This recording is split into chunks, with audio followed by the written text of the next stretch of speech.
Hey, welcome back. Thank you for tuning in to today's devlog. I'm your host, Joel Smith. I'm the game director for Tales of Viewing, and today we'll be looking at the latest build for Patreon supporters and game testers. If you'd like to download this build, please refer to our Patreon website. Also, if you'd like to help out with the project, visit soccerstudios.com/volunteer, as we are always open arms for any new people. Now, let's get started with today's devlog. Hello, everyone. I'm Joel, and welcome to today's devlog, or more like a gameplay look at it. Now, the devlog will come out a little later because I'm really tired, and Saka does not want to make a blog right now. So after this, he's going to take a nice nap. Other than that, nice to meet you guys. Today we'll be looking at 0.1.8.2 alpha build. Now, this is a pretty big update. I'd like to talk about the stuff that we've added in this build and some thoughts about going forward. So one thing's certain now, this is our first public build, and going forward, there will be bi-monthly updates, which means you'll be able to see updates publicly now. However, for patrons, they'll be able to have game tester access, which means they'll be able to get developer builds and be able to help directly. That being said, let's go ahead and get started so we can discuss. So, first start is the continue button. It's functional now, and it has this little prompt with all these saves. Let's go ahead and just click on continue, for example. And I'm going to go ahead and click this. Nice menu, nice text of the map that we are in. As you may notice, I have levels. I am level 5. Very cool stuff. But regarding that, what's cooler is Yui's new design. Here's the reference sheet of Yui's design, done by Happy Octopus. She is just carrying our team right now. It's crazy. And she did the animations, by the way. As you can see right here, walk animation and run animation. Looks very slick, but no attack animations yet, though. Not yet. And speaking of animations, I like to talk very briefly about animations. My thoughts before, when I first started, was we're going to make traditional animations because not only it looks cleaner, it feels nice. Problem. There is one animator and we're a small team, so that's unrealistic. 3 weeks ago, we have made a harsh decision to switch from traditional animation to 2D skeletal animations. What does that mean? Well, they'll look puppety. But the good news is, traditional can be mimicked. Only thing is, you know, it's gonna take a little time for us to transition. Let's go ahead and discuss other things. Today, I'd like to show you a little something. Now, if you notice, if I press E, actual animations. Of course, on this one, it seems a little bugged out because of autoplay. So let me go ahead and go to my settings and let me demonstrate here. Let me go to autoplay and disable it. With autoplay disabled, it should just work fine this time. Let me just kill you. I'll talk about that in a second. Wow, sick. We have working dialogue. Well, partially working. I have to fix the auto. The auto. Actually, no. It's designed to do that, except it's supposed to delay based on the audio that plays, and there's no audio, so it just skips. Yeah, that funny. Yeah, let me talk about the scythe that you just saw. So, there's a new function. If you hold 2, this pops out, this little red cursor.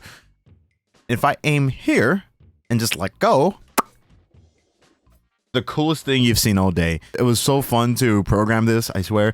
Here, ready? Die. Oh, perfect. Here, I'm gonna get you guys too. No mercy for anyone. That's not even the best part. Here's the best part. Ready? It ricochets. Here's a better example. Oh, perfect. Here, I could just... Oh, look at that. Look at the spark effects. Oh, it's so perfect. And it slows down too. Shout out to God of War Ragnarok. I can press 2 to make it come back to me, by the way, which is good news, because if your scythe ever gets stuck somewhere like here, I can just press 2 to retrieve it, which is perfect. Shout out to Ragnarok for having to wait for the damn axe. Anyways, that being said, scythe throwing stuff is super fun. I can bounce into the ground too and do some cool stuff. Like this. Here, let me spawn an enemy. Ready? Yeah. Oh, perfect. Make it come back and it still kills him. It's perfect. Okay, let me just heal up a little bit. There we go. Yeah, and notice the keys I'm just hitting right now. I'm just casually just bringing it into my gameplay. We have, you know, debug keys now. Of course, this is a convenience update, really. And this makes handling our game just a little bit more, just a little bit more better. What it would be bare bones, what we had before when we had Patreon builds. So, yeah, everything's user-friendly now. 6 gets me at 10, and that's just to test what happens if I were to hit die. Let's go ahead and spawn and just prove an example of what happens. Goes to black, and then I poof away. That's a shame. Your boy is dead. Yeah, and I'm back here, and by the way, XP resets, so nothing saves unless you go to the next area. Yeah, if I get hit, for example, I'm gonna demonstrate the healing again. Oh, that's bad. I am like 110 health. Not good. Let's go. Actually, no. Here's a better demonstration. I'm gonna go ahead and bring my health up to like max, for example. Oh wow, look at my health. I look like I'm in shambles, but really my health is just jacked. Yeah, my UE is not feeling it. But if I set it to max health, perfect. Oh yeah.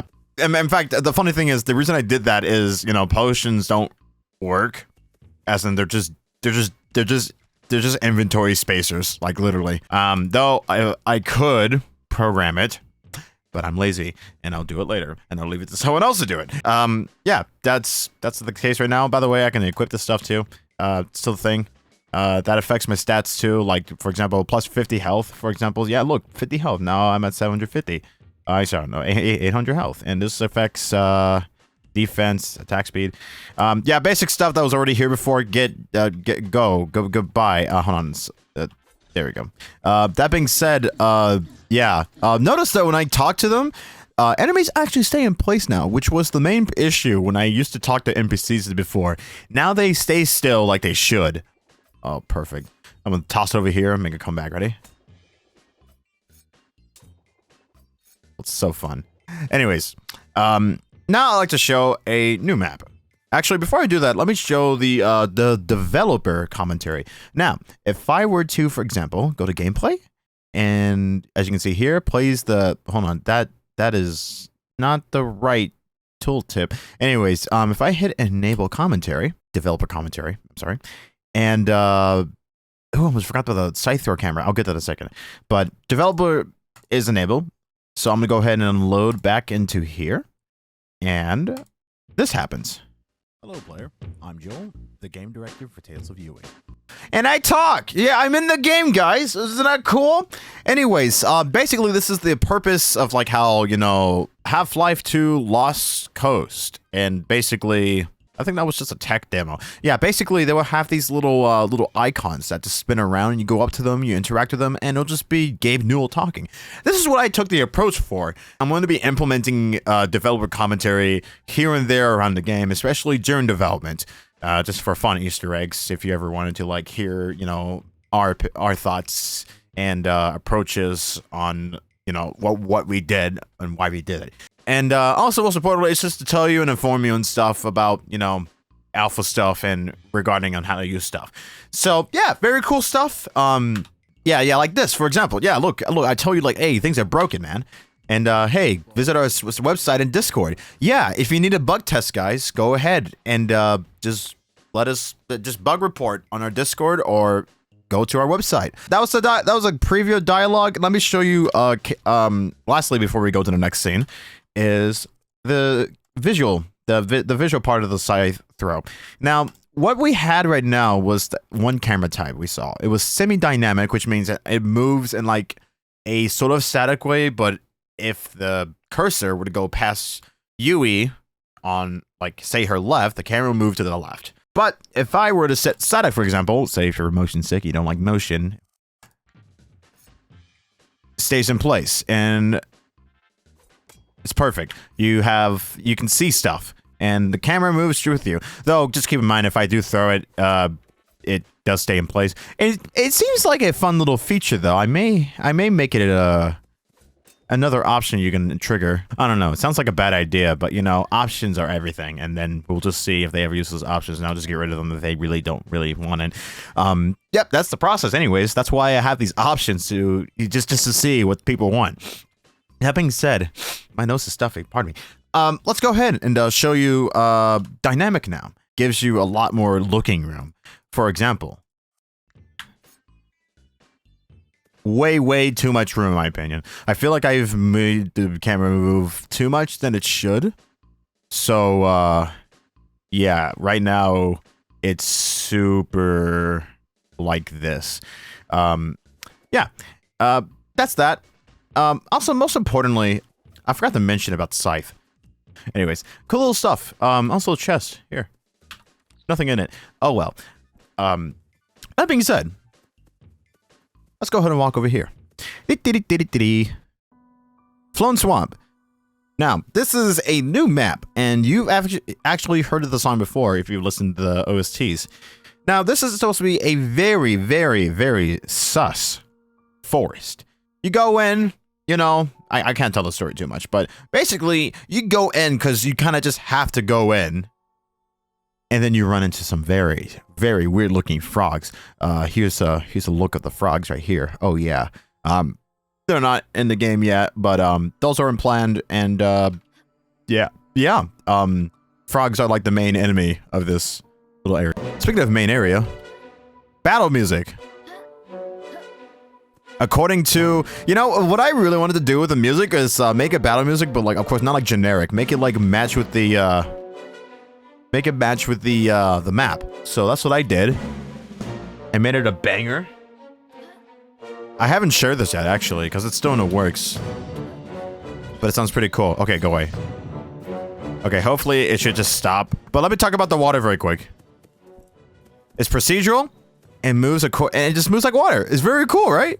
Shout out to the person who made it right here. Yeah. This water, it would be too hard for a little team like us to figure out, but thankfully, because of the guy, we're actually just bopping, and we have actual water, and it's adjustable too. So the next thing I gotta do is program, you know, a mechanic where, you know, Yui could drown, fun, and probably make us slow you down. A lot of cool ideas, but I'll leave that for later when we actually start designing the map. We do have the map design. In fact, that's kind of like what the intention of this map is. In fact, I might go ahead and just go further into it, but I have another map I'm focusing on right now just to test mechanics for the scythe.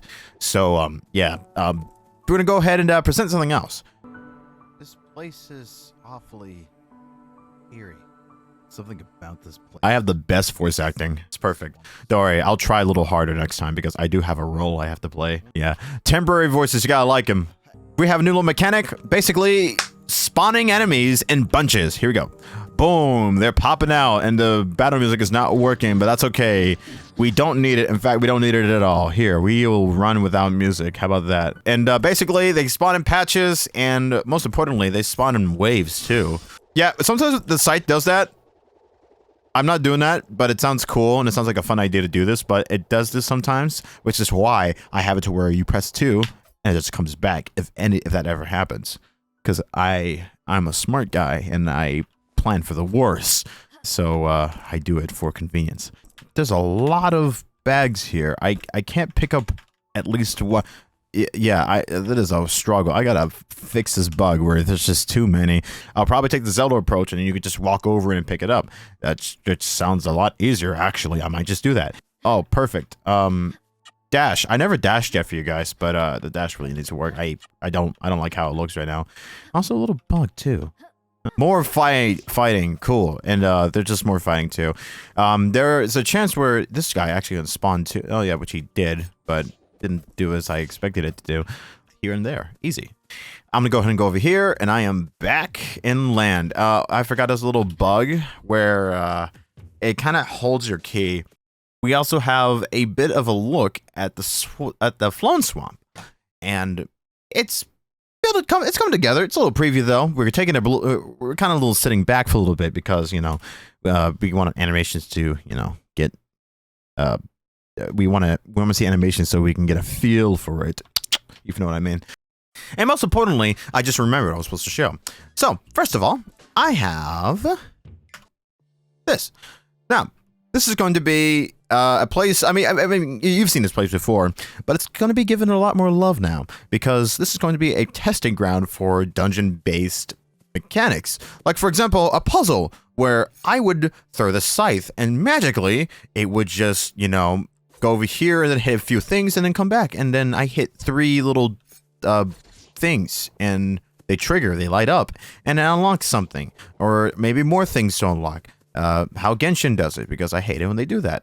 But very cool stuff, and I have plans for puzzles to mess around and program in, and this is going to be the testing ground for it, because it's got a lot of space. And yeah, down here, that's how much space there is. It's quite a bit, and it's a lot to work with. That being said, yeah, I don't think there's much else to show. Other than builds are available bi-monthly now, publicly, which is great. If you want dev builds, which we are constantly, pushing out to people to test, you definitely can get access to it. And most importantly, your voice matters. Well, without further ado, I think that's pretty much everything I have to share. If you really enjoyed this video, please give it a like and subscribe to our Patreon, as it helps us afford programs and our tools that allows us to make this game. There'll be more information versus what I just said in this gameplay devlog. That being said, that's all I have to say. Thank you for watching, and thank you for supporting Tales of Yui. I'll see everyone. So I wish you guys a Merry Christmas and a Happy New Year.